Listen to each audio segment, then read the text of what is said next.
warahmatullahi wabarakatuh. Salam dan bahagia. Dalam video kali ini kita akan membahas mengenai dasar-dasar wawancara. Di dalamnya selain terdapat pengertian dan konsep, juga terdapat pembahasan mengenai jenis-jenis wawancara beserta kelemahan dan keunggulannya masing-masing. Sebelumnya, mari kita bahas mengenai pengertian dari wawancara. Wawancara adalah percakapan antara dua orang, di mana yang satu orang berperan untuk mendapatkan informasi dari lawan bicaranya untuk suatu tujuan tertentu. Komunikasi verbal dan non-verbal di dalam proses wawancara sangat memegang peran yang penting. Selanjutnya, apa sih tujuan dari wawancara? Tujuan wawancara adalah untuk mengumpulkan informasi secara langsung dari data yang ingin diungkap. Lalu apa fungsi wawancara?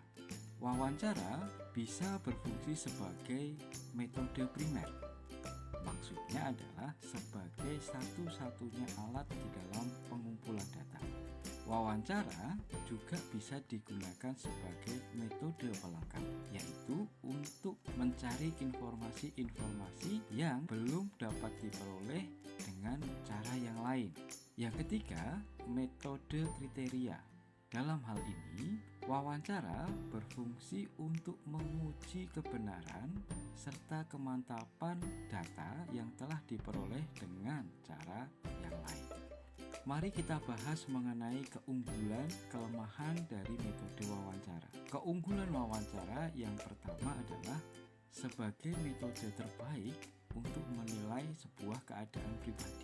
Yang kedua, dalam penggunaannya tidak dibatasi oleh tingkatan umur dan pendidikan. Yang ketiga, dapat digunakan sebagai metode pelengkap. Yang keempat, dalam prosesnya sangat fleksibel dan luas. Yang kelima, dapat digunakan sambil melakukan observasi. Sementara itu, kelemahannya adalah sebagai sebuah metode dianggap kurang efisien, boros waktu, tenaga, dan biaya. Kelemahan yang kedua adalah dalam prosesnya bergantung pada kesediaan, kemampuan, serta keadaan interviewee atau orang yang diwawancarai. Yang ketiga, proses wawancara sangat mudah dipengaruhi oleh keadaan sekitar.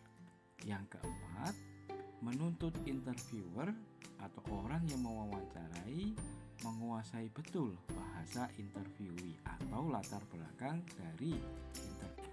Wawancara dapat diklasifikasikan menjadi beberapa jenis, tergantung pada sifat, tujuan, serta fungsinya.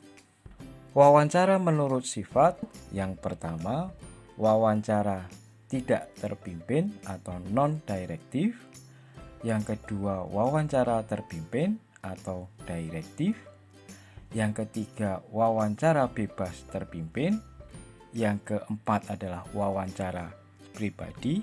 Yang kelima, wawancara kelompok. Dan yang keenam, diskusi. Wawancara menurut fungsi terdiri dari beberapa jenis. Yang pertama, wawancara untuk kepentingan riset. Yang kedua, wawancara yang berfungsi untuk kepentingan treatment. Dan yang ketiga, wawancara yang memiliki fungsi untuk diagnostik. Sementara itu, wawancara menurut tujuan terbagi menjadi wawancara disipliner, wawancara konseling, wawancara informatif, serta wawancara untuk tujuan pekerjaan. Mari kita bahas mengenai wawancara non-direktif atau tidak terpimpin. Pada jenis wawancara non-direktif, interviewer itu tidak mengarahkan jalannya wawancara. Tidak ada pokok persoalan yang menjadi fokus dalam wawancara ini. Pembicaraan dikuasai oleh mood serta keinginan dari interviewee.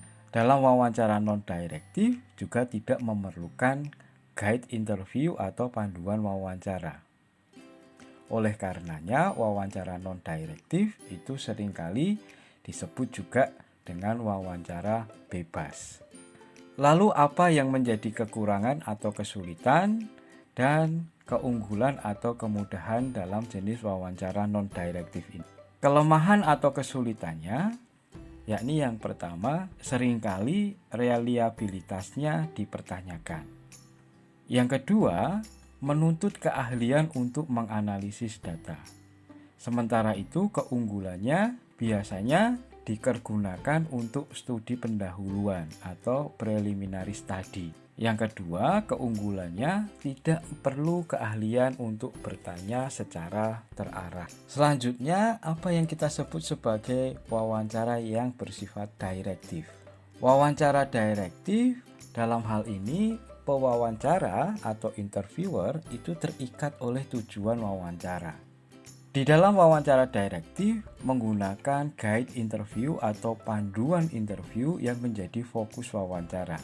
Seorang interviewer tidak boleh lepas dari panduan interview yang telah dibuat sebelumnya.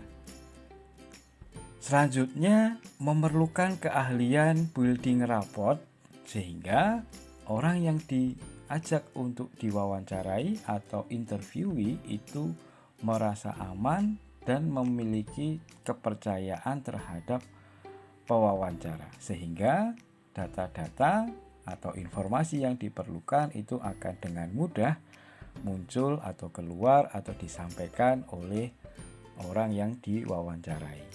Lalu apa keunggulannya? Yang pertama, keunggulannya adalah pembuktian data sebelumnya menjadi lebih mudah. Yang kedua, dapat digunakan sebagai analisis kuantitatif selain analisis kualitatif. Karena menggunakan panduan wawancara, kesimpulan yang dihasilkan akan lebih teliti serta reliable. Selanjutnya, kelemahannya yang pertama tentu saja menuntut keahlian dari interviewer untuk bertanya secara terarah. Kelemahan atau kesulitan yang selanjutnya adalah proses wawancara itu menjadi sangat kaku. Selanjutnya, bagaimana dengan wawancara kelompok? Wawancara kelompok dilakukan pada lebih dari satu interviewee sekaligus dalam satu waktu wawancara. Interviewer bertindak sebagai fasilitator agar pembicaraan tidak didominasi oleh anggota tertentu. Jadi dalam wawancara kelompok ini biasanya juga disebut sebagai focus group discussion atau diskusi kelompok terarah. Apa keunggulannya atau kemudahannya? Yaitu memungkinkan adanya proses cross-check terhadap pernyataan melalui respon aksi dan reaksi antar pribadi dalam sebuah kelompok wawancara. Yang kedua, data yang diperoleh dimungkinkan akan lebih komprehensif tinimbang ketika dilakukan dengan wawancara secara individual. Kesulitannya biasanya di dalam proses wawancara kelompok terdapat peserta atau anggota yang mendominasi pembicaraan serta kadang-kadang tidak memberikan kesempatan anggota lain untuk berbicara. Dalam hal ini, fungsi fasilitator menjadi cukup penting untuk membagi kesempatan yang adil antara peserta satu dengan peserta yang lain dalam satu kelompok wawancara. Kesulitan yang kedua adalah kadang-kadang terdapat juga tekanan yang dialami oleh anggota kelompok untuk tidak mengemukakan apa adanya. Nah, biasanya untuk mengatasi hal ini, di dalam sebuah wawancara kelompok sangat disarankan setiap anggota kelompok memiliki status yang homogen. Baik itu status sosial, karakteristik gender, jabatan, usia. Sebagai contoh misalnya, ketika dalam sebuah wawancara kelompok, pesertanya terdiri dari guru, kepala sekolah, dan siswa. Nah, dalam hal ini ada posisi yang tidak setara antara guru biasa dengan kepala sekolah, apalagi dengan siswa. Dikhawatirkan posisi yang heterogen yang seperti itu, yang tidak setara, akan memberikan tekanan pada anggota atau peserta di dalam kelompok tersebut. Siswa akan kesulitan menyampaikan apa yang dirasakan ketika berada di sekolah, karena di situ terdapat guru dan ada kepala sekolah. Selanjutnya kita membahas mengenai jenis wawancara bebas terpimpin.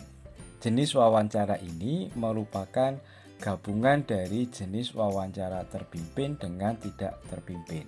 Dengan kebebasan diharapkan dalam prosesnya kondisi wajar dapat terjadi. Biasanya dalam unsur terpimpin masih tetap dipertahankan agar harapan prinsip reliabilitas dapat dipenuhi.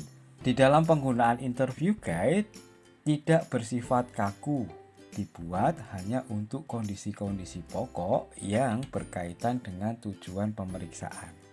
Di dalam cara penyajiannya disesuaikan dengan situasi dan kondisi subjek. Selain itu juga kondisi lingkungan serta kebijaksanaan dari interviewer.